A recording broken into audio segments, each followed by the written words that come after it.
kutokana na safari yako, the way ambavyo iko mpaka sasa hivi hapo ulipofikia kwenye mafanikio, naamini kuna kitu ambacho mtu anaweza kisikia, inaweza ikawa ni fundisho ama akapata kitu kutoka kwako. Nataka uongee na wanawake ama wasichana ama mtoto wa kike wa kijenzi kupitia safari yako, kuna kitu gani ambacho anaweza kujifunza?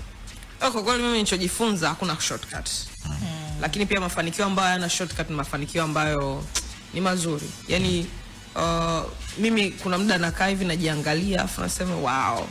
You know, kiukweli kwa mazingira yetu sio rahisi kuwa daktari kwa umri ambao niko nao, lakini ni kwa sababu niliamua nikaacha vyote.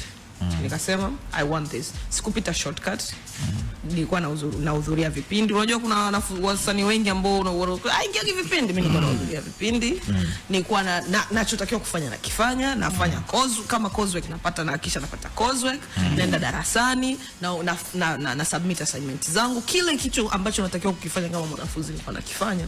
Na hata ukienda kuajiriwa UD wana vigezo vyao. Kwa hiyo no matter how good you are ama nini, kama hujatimiza hivyo vigezo ambavyo you actually have to be in those requirements za kuwa mwanafunzi hauwezi kustimiza. Kwa hiyo kiukweli kwangu mimi, na inategemeana pia na ndoto, lakini mimi naamini kwamba hakuna shortcut na ni mafanikio ambayo una celebrate. Kisiku kifika pale unasema kweli hapa bwana nilipambana, nimefika kwa kupambana. Kwa wadogo zangu wa kike wengi wanaonisikiliza, kikubwa ambacho naweza kuwashauri ni kwamba unaweza kuwa chochote unachotaka, lakini kwanza jiamini, lakini pia usitake shortcut.